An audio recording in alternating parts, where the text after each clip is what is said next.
In this video, we are going to look at the acids and covalent naming sheet. So remember, naming acids has a particular set of rules, and if you forget the naming rule for anything, be sure to refer to your comprehensive guide to chemical naming. And this sheet covers rules numbers 5 through 8. Binary covalent, binary acids, ternary acids, and hydrates. So be sure to refer to this as you are learning and practicing in case you forget the rule, and use this as an aid to help you in the naming process. So up here you have acid naming rules and determining the chemical formula of an acid. You should have this in your notes as well, but since this is such a strange set of rules, I also put it here on the sheet to help you remember. So we're actually going to start with going from acid names into chemical formulas and doing a little bit of practice of that first as kind of a review, because acid names, once you get the hang of the names, they are fairly simple names because the first element in an acid is always hydrogen, and from there you just need to figure out what is bonded to the hydrogen. So hydrofluoric acid, remember this hydro indicates that we have the element fluorine bonded to our hydrogen. So I have H with a +1 charge, fluorine with a -1 charge, so when I do my crisscross I get HF. Then we have nitric acid. There's no hydro prefix here, so we know that it must be a polyatomic ion bonded to our H+. So nitric acid means that this came from the nitrate ion, because an ending of IC indicates an 8 ion, and the nitrate ion is NO3 with a -1 charge. So when we crisscross this, we get 1 hydrogen and 1 NO3. So nitric acid is HNO3. Next we have chloric acid, and once again there's no hydro prefix, so we know it's hydrogen and then a polyatomic ion, and the ending ic means we're looking for an ion ending in 8, which must be the chlorate ion, which is ClO3 with a -1 charge. So once again, when we crisscross, we get 1 H from this one, and then 1 ClO3. HClO3 is chloric acid. Acetic acid, so there's no prefix, so this must be a polyatomic, and this ic means that it must be acetate, the ion, which is C2H3O2 bonded to our hydrogen. C2H3O2 has a -1 charge, so I'm going to have 1 hydrogen and 1 C2H3O2. If you notice, in an acid you will always have one of the polyatomic or the element bonded to your hydrogen. You will always only have one of those because hydrogen has a +1 charge, and so you're always going to be crossing a 1 down from the hydrogen. So the second part of our acid formula is always just going to be 1 of whatever it is. There can be more than 1 hydrogen, but you're always going to just have 1 of your anion in an acid formula. Next we have perchloric acid, which perchloric, meaning it came from the perchlorate ion. Perchlorate is ClO4 with a -1 charge, H+. So we're going to have 1 hydrogen and the 1 ClO4, HClO4. Next we have hydrobromic acid. That hydro, meaning that it is bromine, Br, which has a -1 charge, bonded to our H+. So when we crisscross, we get HBr. Next we have sulfurous acid.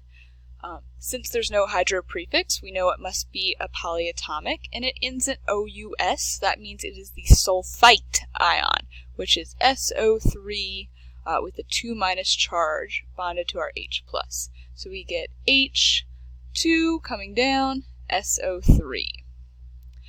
Next we have chlorous acid. There's no hydro, so it's a polyatomic, and that OUS tells it that it is the chlorite ion, and the chlorite ion is ClO2 with a -1 charge bonded to our H+. So we get H, one of those, and then ClO2. Next we have hydrochloric acid. That hydro means that it is the element chlorine with a -1 charge bonded to our H+. So we get HCl, hydrochloric acid. Next we have phosphoric acid. There's no hydro prefix, so this must be a polyatomic. This ic tells us that it is phosphate, the ion, bonded to our H+. Phosphate is PO4, 3-. So when we cross down, we get H3 and then PO4. We have nitrous acid. There's no hydro prefix, meaning that it came from the polyatomic ion nitrite. Nitrite is NO2 with a -1 charge bonded to our H+. So we get H and then NO3. And finally, we have hypochlorous acid. So notice that this is not hydro. There's no prefix hydro. So this still comes from a polyatomic ion. It actually comes from the hypochlorite ion, which is ClO-. So be very careful when looking at prefixes. This is hypo, and for it to be an element, it has to be hydro. So hypochlorous means hypochlorite is bonded to H+, and so when we cross down, we get HClO. And now let's get into some naming. So now we just have to go the other way around. So up here we have an acid. It starts with hydrogen, so it's going to follow one of our acid naming rules. And we notice that we have a polyatomic ion PO3. That PO3 is the phosphite ion. And we know that when we name acids, we change ite endings to be OUS. So this, we're not going to put a prefix on it. We're just going to change it to be phos. And we actually have a weird ending with phosphorus and phosphites and phosphate.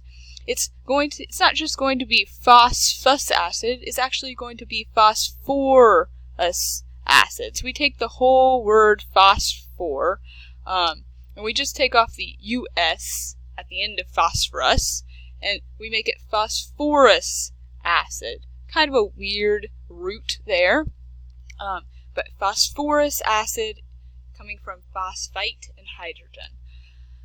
Next we have a polyatomic ion that you actually do not know, which is the borate ion. BO3 is borate. Borate. So we are going to change this ending. 8 endings turn into IC, so this is going to be boric acid. Then we have HNO2. So then once again we have a polyatomic ion. NO2 is the nitrite ion.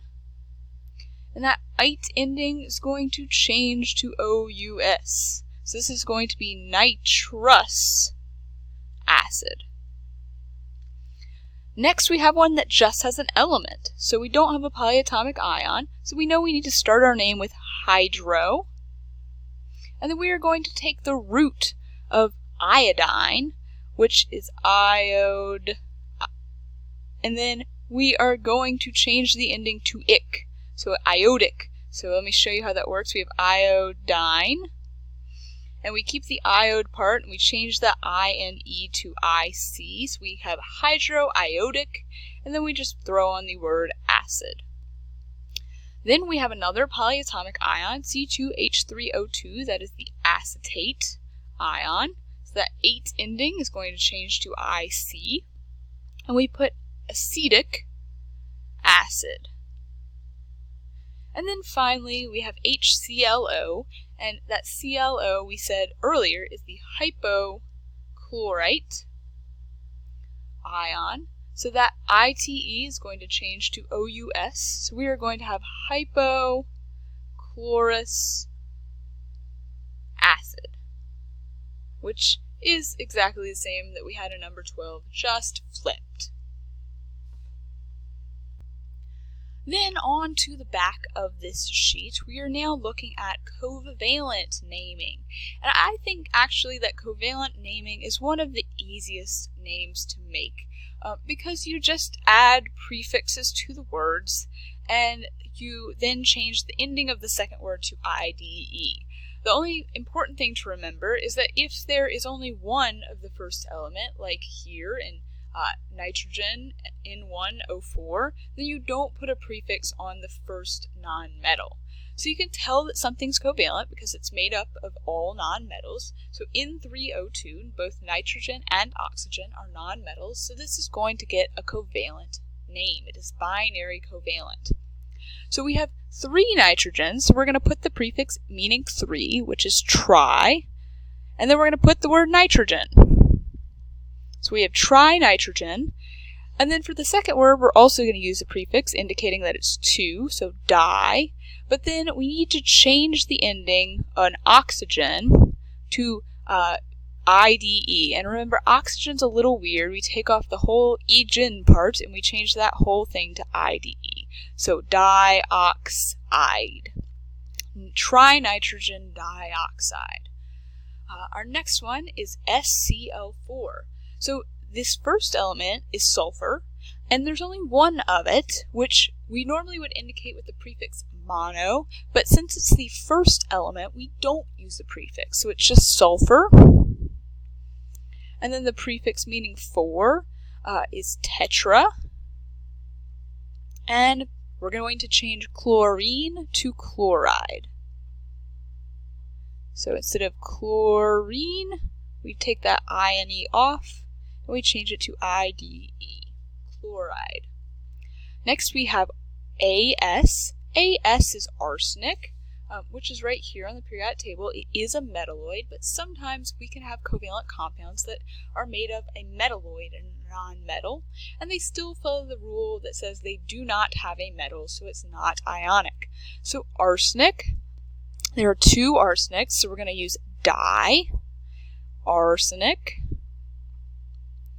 And then we are going to take fluorine, and we're going to change that ending to IDE. And then we're adding a prefix that means 6, so hexafluoride. Diarsenic hexafluoride. Next we have only one silicon, so we don't put a prefix on that silicon, so silicon. And then we need a prefix on oxygen that indicates 2, so di, and then oxide. Silicon dioxide. Next we have TeS4, tellurium. That is another metalloid, but we know that we can have covalent compounds that contain a metalloid and a non-metal. So we're going to start off with just tellurium because there's only one, so no mono prefix goes on the first word. Tellurium. And I'm actually not quite sure how to spell that, so I'm going to double check my periodic table. Tellurium. If you're not sure, be sure to look because spelling does matter in these instances, but you do have the spellings on your periodic table. So tellurium, and then we need a prefix meaning 4, which would be tetra. Tetra, and then instead of putting sulfur, we're going to change that ending to IDE, tetrasulfide. Finally, we have CO2, which you probably already know the name of just because you've heard it before. But if we follow our naming rules, carbon doesn't get a prefix because there's only one, carbon. And then the prefix meaning 2 is di, and we use the oxide. Oxygen ending with IDE. Carbon dioxide, which you probably are already very familiar with. Next we have H2O, which you know the common name for. It's water. But its IUPAC official name would be dihydrogen. With di meaning 2, there are 2 hydrogens. And then since there's only one of our second element, we do put that prefix mono, but we don't put monoxide, we just put monoxide. Dihydrogen monoxide, which is the fanciest name for water. And then last but not least, we have selenium and chlorine. And we have 6 seleniums, So we're going to take hexa, meaning 6, hexaselenium, and then we need the prefix meaning 10, which is deca. Deca, and then we take chlorine, and we change the ending to ide. Decachloride. So I'm going to skip these next few because they are just taking a name and going back to a chemical formula, which you've seen before and is just meant as review. And then we're going to go down and look at hydrates for a minute. So these examples are actually already done for you, but hydrates have kind of funky names. They're really, really long because we first take the name of our compound. So this is a binary ionic compound, so we take the name of the metal plus the name of the nonmetal with the ending changed to IDE, and the only difference here is this extra part in the end. Then we have to add a word to indicate how many water molecules are in our hydrate. Since there are 3 water molecules here, we use the prefix tri, and then we just put the word hydrate. So we have sodium bromide trihydrate, which is a long mouthful of a name, but it just means that this sodium bromide has also 3 water molecules attached to it. And then if we have an ionic compound with a transition metal, we still have to show the charge in parentheses because we follow the normal naming rule, and we just add the hydrate part to the end. So this time we have 8 waters, so we put octahydrate. So real quick, before we go, let's look at a few extra examples of hydrates to name. So in this first one we have BeF2. Beryllium is a main group metal, so no Roman numeral is necessary. So we just put the name of our metal, beryllium. And then, since this is ionic, we just put fluorine with the ending changed to IDE. So beryllium fluoride. And then our third part is the part that has to do with the hydrate. So we put a prefix indicating the number of water molecules. So 6 would be hexa and hydrate. And note that this whole thing is one word together, hexahydrate. So this is 3 words total, beryllium fluoride hexahydrate. Next we have ScCl7. So scandium is right here. It is a transition metal. So we'll need a Roman numeral in this name. So I'm going to start with scandium. Scandium. And I'm going to put my parentheses for a Roman numeral. Notice that I put a space between scandium and my parentheses. And then I put another space before the chloride part. Chloride. And then there's only 1 water molecule here. If there's no coefficient, we can assume that it's just 1 water, and the prefix meaning 1 is mono, and then hydrate. So last I just have to determine the charge on scandium, and I know that chlorine, each one has a -1 charge, and there's 7, so scandium must have a +7 charge, so VII. So scandium 7 chloride monohydrate would be how you say this name, which is quite a mouthful, but you'll get more used to it as you go. Scandium 7 chloride monohydrate.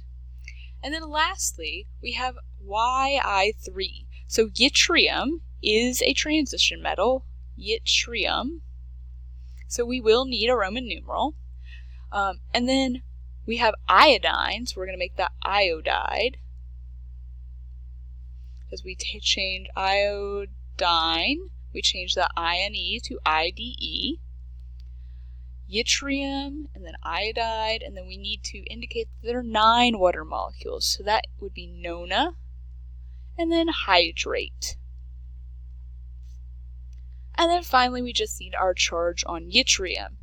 Iodine has a -1 charge, so if there's 3 of them, that's a total negative charge of -3, which means yttrium must have a +3 charge, which is I.